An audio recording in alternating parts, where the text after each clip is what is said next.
Kristella. Aku Jessica Priscilla. Aku Natalia. Aku Charles. Pada kesempatan kali ini, kelompok kami akan menjelaskan mengenai bullying. Selamat menyaksikan! Bullying adalah penggunaan kekerasan, ancaman, atau paksaan yang menyalahgunakan atau mengintimidasi orang lain. Jenis-jenis bully. Yang pertama, ada bullying secara verbal atau dengan kata-kata.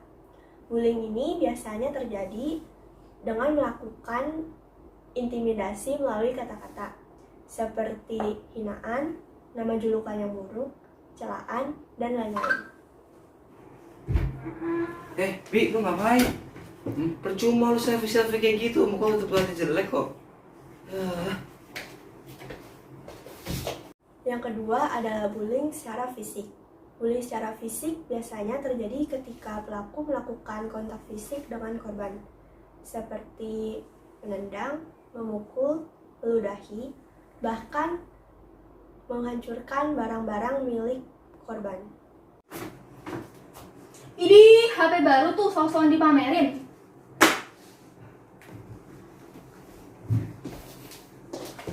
Minggir sana, gue mau lewat.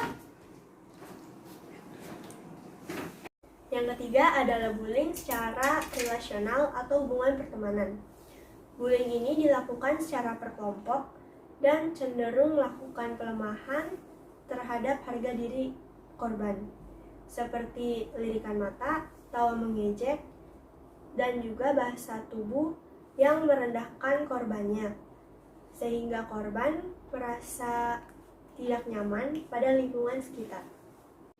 Gorengan. Hai Albi, John ya, semangat. Makasih. Gorengan.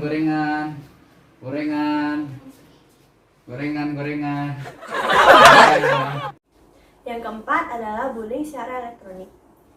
Kemajuan teknologi tidak menutup kemungkinan untuk tidak adanya terjadi bully di media elektronik. Bentuk-bentuk bully ini bisa seperti kata-kata kasar dan komentar-komentar yang bersifat menjatuhkan.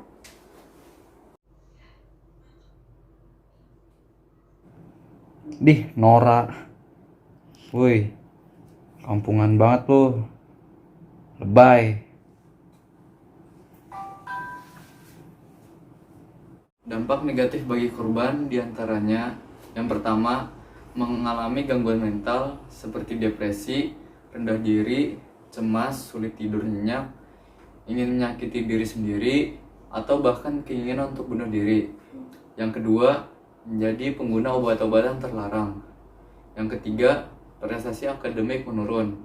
Efek ini disebabkan karena korban takut pergi ke sekolah sehingga berdampak pada kegiatan belajar. Yang keempat, melakukan kegiatan kekerasan atau melakukan balas dendam. Ciri-ciri anak terkena bullying kita dapat melihat dari sifatnya. Misalnya, dia akan menjadi malas pergi ke sekolah, atau prestasinya akan menurun dan biasanya diikutsertakan dengan nafsu makan yang berkurang. Setelah itu, dia juga akan mengalami susah tidur, dan dia juga bisa menjadi antisosial. Misalnya, dia menghindari ajakan pertemanan. Dan jika kita perhatikan, mungkin dia akan terlihat gelisah atau seperti risih jika dia habis pulang dari sekolah dan mengecek isi HP-nya. Dan jika kita perhatikan, akan ada luka di bagian tubuhnya. Langkah yang bisa orang tua lakukan untuk mencegah tindakan bully. Yang pertama, tanamkan nilai moral sejak dini. Yang kedua, ajak anak untuk bersama-sama menilai dan membedakan perbuatan yang baik dan yang buruk. Yang ketiga, bangun komunikasi yang baik dengan anak. Yang keempat, menasihati anak Anda agar berani melaporkan kepada guru apabila melihat perilaku bully. Yang kelima, jadilah contoh teladan yang baik. Sekian dari kami, terima kasih.